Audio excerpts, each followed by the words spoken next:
গো, ওরা বলে আবুল জাফর অবায়দুল্লাহ।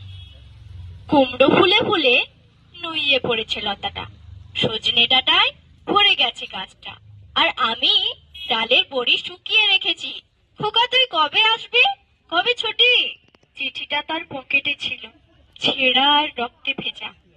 মা গো, ওরা বলে সবার কথা কেড়ে নেবে, তোমার কোলে শুয়ে গল্প শুনতে দেবে না। বলো মা, তাই কি হয়? তাই তো আমার দেরি হচ্ছে তোমার জন্য। কথার ঝুড়ি নিয়ে তবেই না বাড়ি ফিরবো।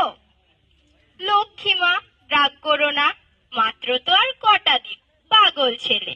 মা পড়ে আর হাসে।